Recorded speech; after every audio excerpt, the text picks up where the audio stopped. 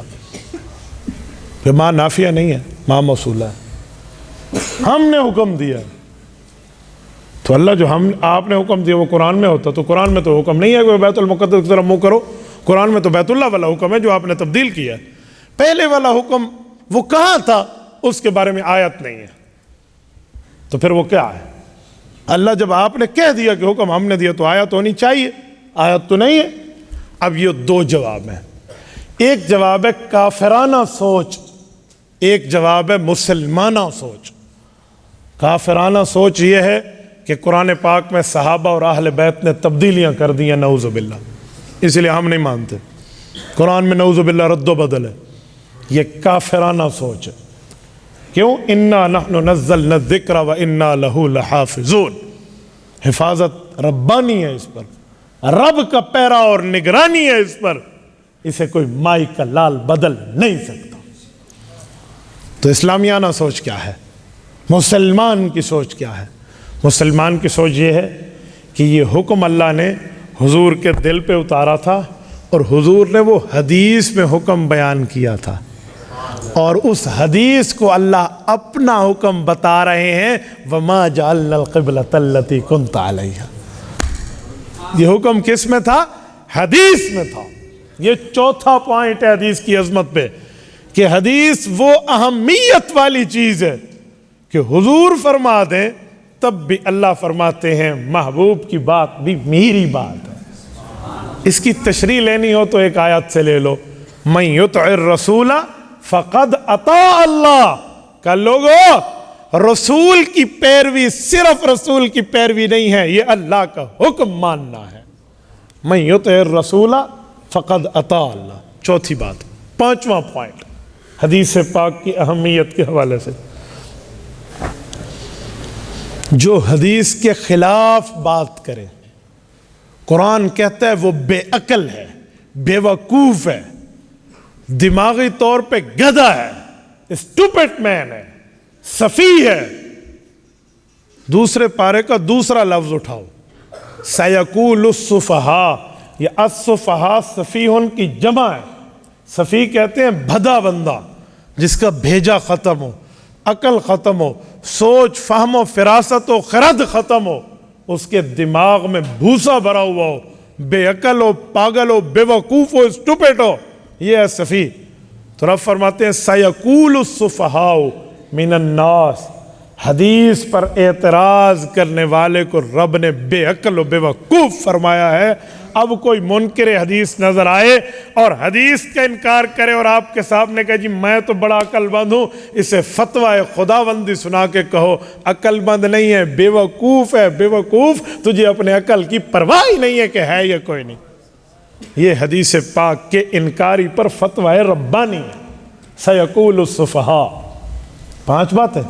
چھٹی بات، حدیث پاک کی اہمیت کے حوالے سے بات نوٹ کر لیں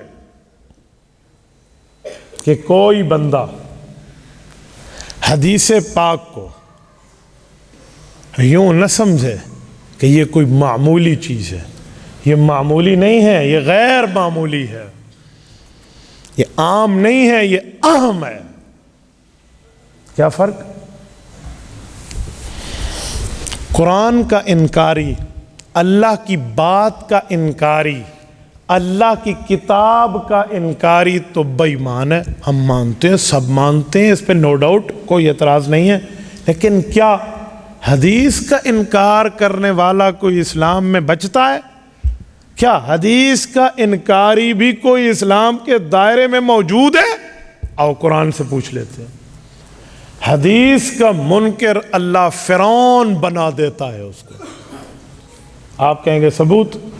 میں کوئی جوش خطابت میں بات نہیں کر رہا، میں اس پر پروف رکھتا ہوں کہ منکر حدیث فرعون بن جاتا ہے۔ ثبوت قرآن میں لے لو۔ موسیٰ علیہ السلام دعا کر رہے ہیں، توجہ رکھنا، میں واقعہ نہیں سنا رہا، میں اصل میں دلیل دے رہا ہوں، واقعہ صرف سمجھانے کے لیے تھوڑا بہت جھلکی دے رہا ہوں۔ واقعہ آپ نے سنا ہوگا، رب اشرح لی صدری ویسر لی امری واحلل عقدۃ من لسانی یفقہوا قولی۔ کیا مطلب؟ 3 دعائیں ہیں، چوتھا نتیجہ ہے۔ رب اشرح لی صدری، اللہ مجھ پہ میرا کام کھول دے، ویسر لی امری، مجھے اس کے اسباب عطا فرما دے، واحلل عقدۃ من لسانی، علمی بات کو عوامی زبان سمجھانے والی دے دے، یفقہوا قولی، تاکہ لوگ میری بات کو سمجھ کے عمل کر سکیں۔ یہ با محاورہ ترجمہ ہے۔ اور پھر مانگا ہارون اخی، اللہ جو میرے بھائی ہے نا ہارون بن عمران علیہ السلام، ہارون کو بھی نبوت کا تاج دے دے۔ ہارون کو نبوت کا تاج کیوں چاہیے؟ کئی نسبحک کثیرا، ہم اکٹھے مل کے آپ کی تسبیح کریں گے، وَنَذْكُرَكَ كَثِيرًا، اور ہم اکٹھے مل کے آپ کا ذکر کریں گے۔ تو رب نے فرمایا وَلَقَدْ مَنَنَّا عَلَيْكَ مَرَّةً أُخْرَى، اے موسیٰ ایک احسان اور صحیح، جا ہم نے تیرے بھائی کو نبی بنا دیا۔ سورۃ نمبر 20 سورۃ طٰہٰ۔ یہاں ایک جملہ کہتا ہوں، یہ جو لوگ ہمیں کہتے ہیں نا تم اجتماعی ذکر کرتے ہو، یہ جائز نہیں ہے۔ یہ جو آیت ہے نا یہ اجتماعی ذکر کی دلیل ہے۔ یہ واحد متکلم نہیں ہے، جمع متکلم کا صیغہ ہے۔ کئی نسبحک کثیرا ونذکرک کثیرا، اذکرک نہیں ہے۔ یہ نبوت کے مسئلے ہیں جو اجتماعی طور پر رب کو یاد کر رہے ہیں دو نبی مل کے۔ اگر شیخ طریقت اپنے پیر مرید کو یہ بات کہہ کر سمجھانے کے لیے اہل حق کہہ دے اور شرائط اسلامیہ کی پابندی کے ساتھ، تو فتویٰ بازی کیوں ہے بھائی؟ یہ نسبح کا کثیرہ اجتماعی تسبیح ہے، وہ نذکرہ کا کثیرہ اجتماعی ذکر ہے۔ اچھا اگلا جملہ، یہ رب کریم رحمت نازل فرمائے ہمارے مربی، ہمارے استاذ، ہمارے بزرگ حضرت مولانا قاضی نثار احمد الحسینی رحمہ اللہ، اللہ اس کی قبر پہ کروڑوں اربوں رحمتیں نازل۔ میرے دوستو، حضرت موسیٰ نے یہ دعا مانگی ہے، قبول ہو گئی ہے۔ رب کریم نے حکم فرمایا اذهبا الى فرعون انه طغى۔ توجہ رکھنا، یہ حدیث پاک کے عنوان سے کس نمبر پہ بول رہا تھا میں؟ کون سا نمبر چل رہا تھا؟ خدا تمہیں حج پہ لے جائے۔ چھٹا، 6 نمبر بھی تمہیں بول گئے ہیں۔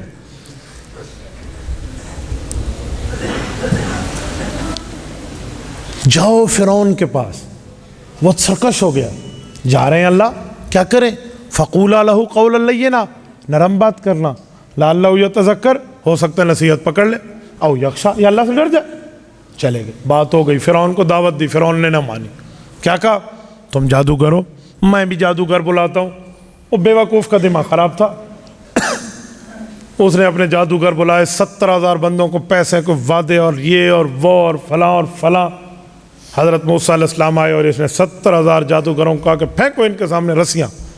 انہیں رسی پھینکی، فَإِذَا حِبَالُهُمْ وَعِصِيُّهُمْ، رسیاں جب پھینکی نا، يُخَيَّلُ إِلَيْهِ مِنْ سِحْرِهِمْ أَنَّهَا تَسْعَى، وہ یوں لگ رہا تھا کہ یہ رسیاں چل رہی ہیں۔ حضرت موسیٰ علیہ السلام یوں سمجھ رہے ہیں یہ جادو کا ایک چھوٹا سا اثر ہے، اس سے شان نبوت کی خلاف ورزی نہیں ہوتی۔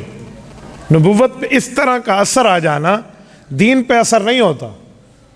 جیسے گرمی نبی کو اثر کرتی ہے، سردی نبی پر اثر کرتی ہے، پسینہ نبی کو آتا ہے، نیند نبی کو آتی ہے، بھوک اور پیاس نبی کو محسوس ہوتی ہے، بخار کی تکلیف نبوت کو محسوس ہو، وہ شان نبوت کے خلاف نہیں ہے۔ ویسے یہ جادو کے ساتھ اس طرح کا خیال، یہ بھی شان نبوت کے خلاف نہیں ہے۔ اس سے نبی کا دین نعوذ باللہ متاثر نہیں ہوتا، فوراً اللہ پاک حفاظت کر دیتے ہیں۔ یہ خیال ہے نا کہ رسیاں چل رہی ہیں، تو رب نے فرمایا یا موسیٰ لا تخف، اے موسیٰ آپ ڈرے نہیں، خوف مت رکھیں۔ کیا کرنا ہے؟ انک انت الاعلی، تو ہی کامیاب ہوگا، کامرانی اور کامیابی تیرے قدم چوم رہی ہے۔ والق ما فی یمینک، آپ اپنے دائیں ہاتھ کے ڈنڈے کو زمین پر پھینکیے۔ اللہ میں پھینک رہا ہوں، پھر فرمایا تلقف ما صنعوا انما صنعوا کید ساحر ولا یفلح الساحر حیث اتى، یہ نیچے جائے گا، ان سب کو کھا جائے گا، ان کی کارستانی پر پانی پھر جائے گا۔ پھینکا حضرت موسیٰ علیہ السلام نے اور اس نے سب کو کھا لی، ایک ہی نہیں والے نے۔ جادوگروں کی تو پاور زیرو۔ انہوں نے ایک دوسرے کو آنکھوں میں دیکھ کے کہا اے یہ جادوگری نہیں ہے، یہ واقعی نبوت صادقہ کا معجزہ ہے۔ کیا کریں؟ انہوں نے کہا مانو اس کو، آگ لگا اس پیسے کو جو فرعون دے گا، ہمیں نہیں چاہیے دنیا کی دولت، ہمیں آخرت کی عزت چاہیے، ہم تو نبی کے مقابلے میں اتر آئے تھے، اللہ معاف کر۔ دل میں یہ کہا اور ایمان کا کلمہ پڑا، فَأُلْقِيَ السَّحَرَةُ سَاجِدِينَ، اور اللہ کو سجدہ کیا اور فرعون کے شرک کا انکار کر دیا۔ 70,000 بندہ ایک ٹائم پر ایمان لایا۔ سنیں تو فرعون کو غصہ آیا، فرعون نے کہا قبل ان آذن لکم، ابھی تو سرکاری اجازت نامہ تمہیں نہیں ملا، ابھی تو گورنمنٹ کی پرمیشن نہیں ملی۔ قبل ان آذن لکم کا یہ ترجمہ ہے، ابھی میں نے تمہیں حکم نہیں دیا، آرڈر جاری نہیں کیا، میرا آرڈر ریلیز نہیں ہوا، پہلے ہی مان لائے۔ تو انہوں نے کہا پھر، تو فرعون نے کہا اللہ اقطعن ایدیکم وارجلکم من خلاف، دائیں ہاتھ اور بایاں پاؤں اور بایاں پاؤں اور دائیں ہاتھ تمہارا کاٹوں گا، وَلِيُصَلِّبَنَّكُمْ فِي جُذُوعِ النَّخْلِ، اور تمہیں hanging to the till death, موت تک پھانسی کے پھندے پہ لٹکاؤں گا۔ یہ 10 منٹ کے صحابی ہیں حضرت موسیٰ علیہ السلام کے۔ یہ صحبت پیغمبر کا چھوٹا اثر دیکھیں، کوئی اتنا لمبا بھی نہیں تھا وقت کوئی صحبت میں گزارا۔ فرعون کو دیکھ کے ایک جملے میں جواب دیا، کہا اے فرعون، لا اپنی طاقت دولت لاؤ، لشکر اور سرکاری مشینری استعمال کر لے، فقض ما انت قاض، تجھ سے جو ہوتا ہے تو کر لے، ہم ایک بار حضرت موسیٰ کے ہو چکے ہیں تو واپسی نہیں ہے۔ یہ آدھے گھنٹے کے صحابی ہیں، اور میں ان ظالموں کو کہتا ہوں جو رسالت مآب علیہ السلام کے صحابہ کے لیے یہ جملہ کہتے ہیں کہ وہ حضور کے بن کے بگڑ گئے تھے، نعوذ باللہ۔ یہ انجینئر اینڈ کمپنی، یہ باقی جتنے جو ہے نا کیا کہتے ہیں یہ اہل بواطل ہیں، میں نے کہتا ہوں شرم سے ڈوب مرنا چاہیے تمہیں۔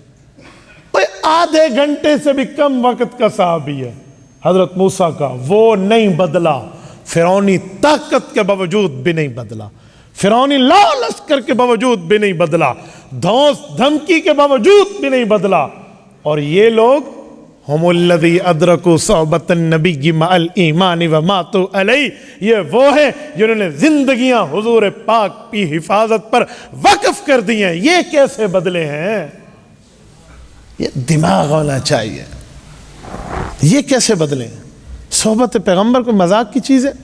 شیخ العرب والعجم مولانا عبدالستار توسی رحمہ اللہ فرماتے تھے کہ صحبت پیغمبر نے ان صحابہ کرام کے ایمان کو وہ مضبوطی کے 4 چاند لگا دیے تھے جو دنیا میں کسی جگہ کسی کو ایسی مضبوطی نہیں ملا کرتی۔ اب ذرا سنو جو میں کہنے لگا ہوں۔ فرعون مقابلے میں آیا، موسیٰ علیہ السلام کا لشکر آگے گیا، دریا کے 12 راستے بنے۔ فرعون کہتے ہیں دریا پہ آیا نا، اس نے دیکھا ہوئے راستے بنے ہوئے ہیں پانی کے اندر، تو اس نے حامان کو دیکھا، اس نے کہا گال نہیں بڑھنی، چھڑو پیچھے جائیے، پیچھے جاؤ۔ تو کہتے ہیں بادشاہ اتنے گمراہ نہیں ہوتے جتنے وزراء ان کو گمراہ کر دیتے۔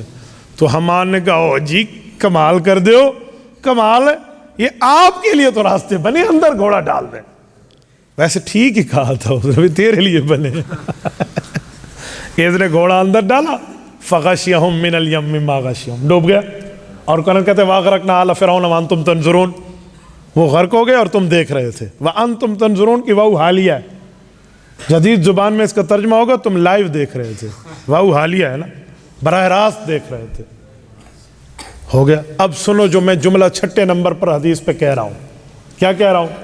کہ حدیث کا منکر اللہ فرعون بنا دیتا ہے۔ اب میرا سوال ہے کہ فرعون کیوں غرق ہوا؟ کیا تورات کا انکار کیا تھا فرعون نے؟ جی نہیں، تورات تو فرعون کے موت کے بعد نازل ہوئی ہے، نہیں سمجھے؟ جب فرعون غرق ہوا نا تورات نہیں اتری تھی۔ شمس المفسرین علامہ شمس الحق افغانی رحمہ اللہ کی بات نکات افغانی جلد اول سے پڑھ رہا ہوں، فرمایا ابھی تک تورات نہیں اتری، تورات تو اتری ہے کوہ طور پر 40 راتوں کے اعتکاف کے بعد، اور کوہ طور کا اعتکاف فرعون کے غرق یابی کے بعد ہے۔ جب فرعون غرق ہوا، برباد ہوا، فرعون کا ستیہ ناس ہو گیا، ٹھیک ہے، مر گیا، اس کا ککھ نہ بچا، اس کے بعد جا کر 40 راتوں کا اعتکاف کیا حضرت موسیٰ نے کوہ طور پہ 40 لیلہ، پہلے 30 تھے پھر 10 بڑھا دیے راتیں، اس کے بعد تورات اتری۔ تو فرعون نے تو تورات دیکھی نہیں تھی، جب فرعون نے اللہ کی کتاب دیکھی نہیں، اللہ کی بات کو پڑھا نہیں، اللہ کی کتاب کا انکار ہی نہیں کیا جو دیکھی نہیں، تو فرعون کیوں ڈوبا، غرق کیوں ہوا، مرا کیوں، وہ فرعون کیوں بنا؟ ایک ہی وجہ، حدیث موسیٰ کے انکار کی وجہ سے وہ فرعون بن گیا، حدیث کے انکار کی وجہ سے۔ تو حدیث پاک اتنی اہمیت کی چیز ہے. یہ چھٹا پوائنٹ, 10 پورے کر لوں یا چھٹا بہت ہے؟ آپ نے سامنے جو میرے گھڑی رکھی ہے نا, پکی خراب گھڑی ہے. جب میں نے شروع کیا اور اس پر 4 بجے ہوئے اور ابھی تک اس پہ 4 بجے ہوئے. میں تو اب دیکھ رہا ہوں ادھر تو 40 منٹ سے بھی اوپر کا ٹائم ہو رہا ہے اور ادھر وہی ٹائم ہے. میں نے کہا یار ابھی پوائنٹ چل رہے ہیں. مفتی عبدالستار صاحب ایک دفعہ میرے ساتھ ایسے ہی ہوا, یہ میری گھڑی ہاتھ والی ٹائم پیس بند ہو گئی دوران بیان. رب جانتا ہے میں باتیں کر رہا ہوں, چل رہا ہوں, رات کا پروگرام تھا. میں نے کہا ابھی تو 15 منٹ, ابھی تو 15 منٹ. میرے خیال میں اللہ جانتے ہیں ذوالقرنین کتنا ٹائم کل چلیے. 1.25 گھنٹے بعد مجھے خیال آیا کہ یار گھڑی تو بند ہے. تم تو خوش قسمت ہو, مجھے ابھی خیال آ گیا. تو 6 پوائنٹ یہ میں نے آپ کی خدمت پہ عرض کیے ہیں. جیسے تبلیغی 6 نمبر آپ یاد کرتے ہیں نا, یہ بھی 6 نمبر یاد کریں. تو یہ حدیث پاک کی اہمیت کے حوالے سے وہ پوائنٹ تھے جو میں نے آپ کی خدمت میں رکھے ہیں کہ حدیث کا اتنا مقام ہے, مرتبہ ہے, حیثیت ہے, ویلیو ہے. تو میرے دوستو ہمیں چاہیے ہم اس حدیث کی خدمت پہ خود اپنی جانوں کو بھی وقف کریں, اپنے مالوں کو بھی وقف کریں اور اپنی اولادوں کو بھی وقف کریں. مفتی صاحب آپ کے نام آپ کے اوپر احسان کر کے بچیوں اور بچوں کو مدرسہ تمہیں دے رہے ہیں. اللہ جانتا ہے, یقین مانیں. ان لوگوں نے مجھے نہیں کہا کہ میرے بارے میں بات کر رہا, میں خود اپنی طرف سے غیرت کی بنیاد پہ بات کر رہا ہوں کہ انہوں نے ماشاءاللہ جو ایک تعمیری کام کیا ہے, اللہ انہیں جزائے خیر عطا فرمائے. اپنے علماء کو سنبھالنا سیکھو, آپ لوگ سنبھالو گے. سنو, ڈاکٹر ذاکر نائک دنیا میں آج معروف ہے, اس کو اس کی قوم نے سنبھالا ہے. عبد الکریم نام کا بمبئی کا ایک آدمی اس کو ایسا سنبھالا ہے کہ اس کو انہوں نے چینل بنوا کے دیا اور پوری دنیا میں آج اس کی دعوت پہنچی ہے. تو وہ لوگ جو ڈاکٹر ذاکر نائک صاحب صحابہ کے فتوے کو حجت بھی نہیں مانتے اور مسائل میں اوپر نیچے بھی کر جاتے ہیں, ان کو تو اس کی قوم نے سنبھالا ہے اور دنیا میں ان کی آواز گئی ہے. اور تمہیں اہل حق ملا ہے, عالم فاضل مفتی ملا ہے. آپ اسے نہ سنبھالو تو مجھے بتائیں کون سی خوش قسمتی ہوگی اور کون سی بد قسمتی ہوگی. تو اس لیے اپنے علماء کو سنبھالنا سیکھو. اور اپنے علماء سے آپ کے یہاں جتنے حضرات ہیں, کوئی چھوٹی موٹی مسٹیک بھی ہو جائے نا تو ہمارے بڑے کہتے ہیں پھر اس کو برداشت کر لیا کر. وہ کیوں؟ جس گائے کا آپ دودھ پیتے ہیں نا, اس گائے کا گوبر بھی آپ ہی صاف کرتے. ہاں, یہ نہ کہے دودھ تو میں پینا ہے تو گوبر کسی اور صاف کرنا. ٹھیک ہے, تو بھائی آپ اگر فائدہ لیتے ہیں اپنے علماء سے, مدارس سے, مساجد سے, وہ آپ کے ہر قسم کے دینی معاملات میں آپ کے معاون و ممد بنے ہوئے ہیں, آپ کے ہیلپر بنے ہوئے ہیں, تو پھر اگر کوئی چھوٹی موٹا انسانی فطرت کے طور پہ کوئی کام آ بھی جائے تو اس کو صرف نظر کر لیا کریں. امیر شریعت سید عطا اللہ شاہ بخاری, اللہ اس کی قبر پہ کروڑوں اربوں رحمت نازل فرمائے. کون ہوگا جو اس سے ناواقف ہو؟ حضرت عطا اللہ شاہ بخاری کے پاس منڈی بہاؤالدین کا ایک وفد آیا. انہوں نے کہا عطا اللہ شاہ صاحب ہمیں مسجد کا امام چاہیے, ہمیں دے دو. مظلوم طبقہ ہے آج کے دور کا امام مسجد. حقیقت میں 2 منٹ لیٹ ہو جائے نا, جو آئے گا چڑھ جائے گا. 2 منٹ لیٹ ہو گئے, اللہ معاف کرے, اللہ معاف کرے, اللہ معاف کرے. جیسے وہ امام نہ ہو, اس کی مشترکہ زنانی ہو, ایسے اس پر لگے ہوتے ہیں. تو نے ایسے کیوں کیا بھئی؟ یہ امامت کر رہا ہے یا ملامت کر رہا ہے بیچارہ؟ وہ بھی تو انسان ہے. ایسے خواہ سے عجیب دنیا کا کوئی حال ہے. کرونا آیا, کرونا کرائسس میں لوگوں نے غریبوں کے گھر دیکھنے شروع کیا. تو ایک سیٹھوں کی ٹیم بیٹھ کے امام مسجد کو کہتی ہے, غریب تھے گھر تھے 10 میں نو. میں نے کہا اس سے بڑا لطیفہ کیا ہوگا, تم اس غریب سے پوچھتے ہو اور غریب بتاؤ. جی لو جی, امام صاحب کو کسی نے موٹر سائیکل خرید کے دے دیا, 6 بندے مشورے میں بیٹھ گئے. یہ موٹر سائیکل کتوں آیا؟ یہ امام ایجنسیاں ایجنسیاں پیسے دے دیں. اور میں نے کہا خدا کے بندے, تم 4 پہیوں والی گاڑیاں چلا رہے ہو, خیر ہے, امام بیچارے نے 2 پہیوں کا موٹر سائیکل لے لیا, ہضم نہیں ہو رہا. تو امام مظلوم ہوتا ہے. اللہ پاک ہمیں اپنے ائمہ کے ساتھ تعاون کی توفیق عطا فرمائے. تو حضرت بخاری رحمہ اللہ نے پوچھا آپ کو امام چاہیے؟ انہوں نے کہا جی ہاں. تو امام صاحب کے بارے میں حضرت بخاری نے عذر ہوئے مزاح پوچھ لیا کہ کیسا ہونا چاہیے امام. اب جواب یہ تھا بھی حضرت امام ہونا چاہیے حافظ عالم ہو, ماشاءاللہ جو میں نماز وغیرہ پڑھائے.